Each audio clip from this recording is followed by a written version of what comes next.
This article kind of ticks me off a little bit. Police caught on video wrongfully handcuffing an 11-year-old black girl at gunpoint. Wrongfully handcuffing an 11-year-old black girl at gunpoint. Watch this. You're fine. You're fine. You're all right.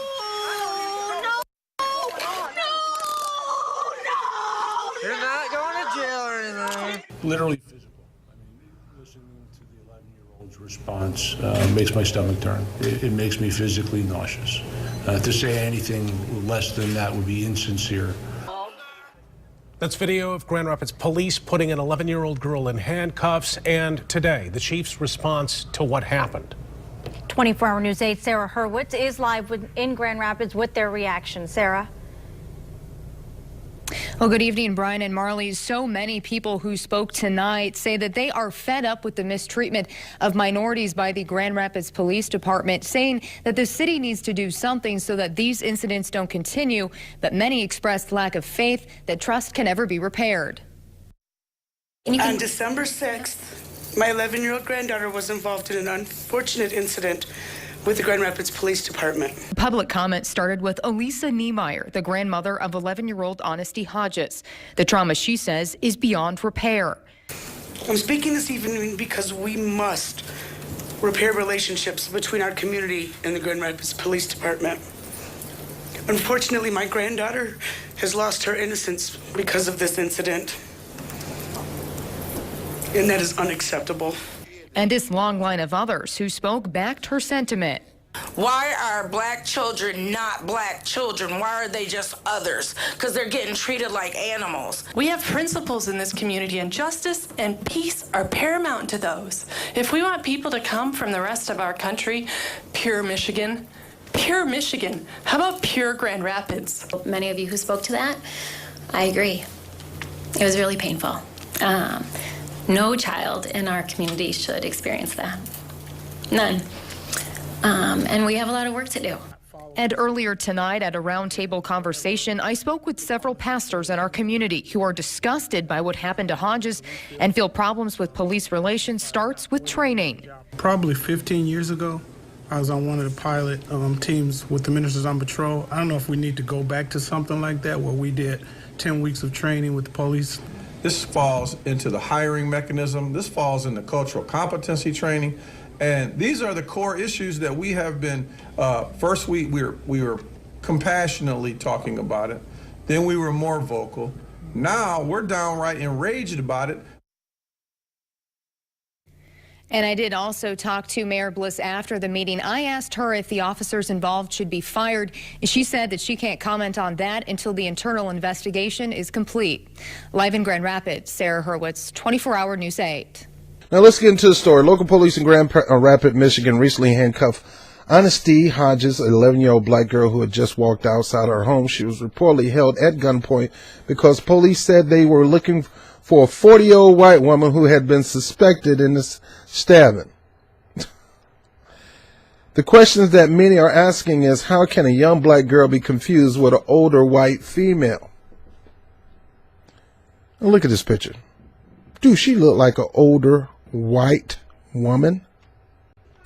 As a result, the local community and communities across the country have been outraged. Even her parents are highly upset about what happened. Her mom, Whitney Hodges, who says she saw everything, saw that police ordered her daughter to raise her hand and walk backwards, and then she says the police officer handcuffed her, patted her down, and put her in the back of the police car. It made me feel scared, and it made me feel like I did something wrong, Honesty told a local news TV station. Naturally confused, Honesty thought she had done something wrong and was being arrested. Her mom says that while sitting in the back of the cruiser, she began banging on the windows and screaming, "Please don't let them take me." In response to what happened, the Grand Rapids Police Department has released a statement saying, once on scene, officers determined that the suspect fled the residence still armed with a knife. Their investigation led to a second Westside Grand Rapids home where it was believed the suspect may have fled to. As officers were setting up the perimeters, 3 females simultaneously exited the homes, 2 adults and 1 11-year-old juvenile. Until it could be determined that the individual were not the suspect, nor armed with a weapon, the three were ordered back to officers and detained. The homeowners gave consent to search the home, and it was deemed that none of the three individuals that exiled the home were the suspect. Officers were searching for individuals that exited the home were the suspect officers were searching for, nor was the suspect in the home. The females were subsequently released. Meanwhile, Honesty C is now terrified of the police. She told reporters, "I'm afraid to open or go near my back door because of what happened. I wanted to be a detective or a police officer, but now I don't want anything to do with those kind of things." Now, I understand this situation because when I moved to this little town called Suffolk, Virginia, to be with the woman who was carrying my son, who ended up being my wife, I had inspirations of being a police officer. I would have been a doggone good police officer, and being a cop in that town would have been perfect. But one day I was walking down the street and I saw a window being broken, the window that was broken into of a furniture store. I decided to call the police and let them know about it. And I thought this would also be a good time for me to get my foot in the door about being a police officer. Guess who they arrested? Guess who they took downtown? And guess who they were about to charge for the incident? Me. So I understand exactly what this young lady feels. This young lady gets stopped by the police officer. They already have this suspect, a 40-year-old white woman. She looks nowhere near as a 40-year-old white woman. She barely looks 11. She might be on the little chubby side, like most kids are. I was a chubby kid. I'm chubby now, but that don't mean that that doesn't mean that she could be fooled to be a white woman. You know she's not. And you ruin her. You ruin her instead of pull her to the side. Where's she going to go with all you guys around? Could have pulled her to the side, let her know it's going to be all right. Just want to ask you some questions, young lady. And that's that. You didn't have to arrest her, put handcuffs on her, throw her in the back of the car. Come on, that's extreme. But then again, that's what cops do. They want to get you in a position where you're vulnerable, when you shouldn't be in a position of vulnerability. That young girl should not have been in a position of vulnerability. And I don't know what's going to come next, but I wouldn't be surprised if they do a lawsuit on that city. Cops, you got to do better. You got to do better at profiling. I was talking to one of my cop buddies down in Florida who I grew up with, Mike Wallace. Shout out to Mike Wallace, one of the greatest cops that ever walked the face of this earth. And we was talking about profiling in a video we watched earlier of a guy who was dressing up his kids to the T, hoping that they won't get profiled. And I said, you can do all that all you want, bro. You can be in a suit and tie. I'm in it all the time, and I still get profiled and looked at. So doing all that ain't going to help, son. He will say, I don't want my son wearing hoodies. I don't have my son wearing jeans. He wear khakis and a sweater. As if that was going to stop it. Man, I would have been did that. A lot of people would have been did that. Anyway, I'm done. It's a shame of the cop. The police. The police training has to change. I don't want to necessarily blame the cops. I blame the training. And I still think cops should always get evaluated every month, and also a psych eval every month. Because some people go from having a job as a cop to literally become a cop, as that's who they are. That is their nature. So shame on this cop for what he did to this young lady. Hopefully, if I was the parent, I'd be ready. A lawsuit will be headed your way coming soon. So get ready. But this was wrong. And baby doll, don't let that give your dreams up.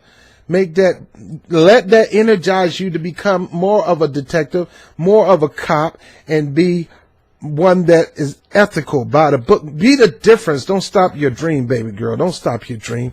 Keep dreaming.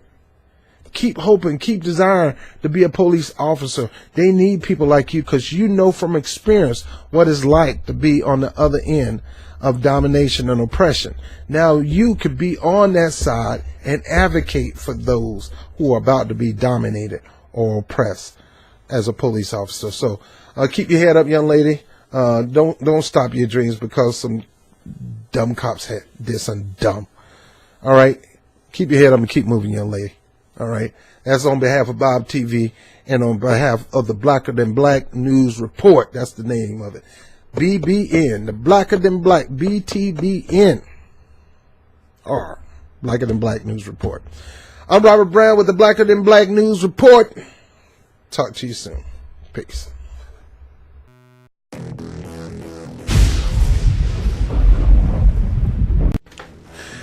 Hey, thank you for watching the webcast. By all means, make sure you like, subscribe, and share these videos. Go to YouTube right now and hit the notification button and hit the subscribe. And if you're interested in supporting the channel, by all means, there's a Patreon link. I will put a PayPal link, and the money toward that goes toward equipment, things like that. And last but not least, make sure you look at two sections down below. One is called Get to Know LS, the membership. The other one is Get to Know LS, the opportunity. What do you mean LS? LS is a program that called Legal Shield that I am an independent representative of. It has not, that company has nothing to do with my views. I fell in love with this program about a decade ago. I've been doing this for over a decade, offering the services to people to benefit and connecting people to the services, putting them in a position where equal justice under the law is not just on the Supreme Court building. It is actually becoming a reality in their lives by having this memberships. And this, with this organization, not only will you be able to know about your rights in a certain area, but you'll know about how to exert and execute your right with the power of attorney, top-rated attorney, backing you no matter where you go, without worrying about all this money coming out your pocket and things like that. So get to know LS, the member, financially. You can help contribute to this program by becoming a member. Some of the proceeds of being a member of LS goes toward Freedom on Fire and the Rob Report. I'm Robert Bob TV Brown. I thank you for being a huge support to what we do here. I'll talk to you soon. Peace.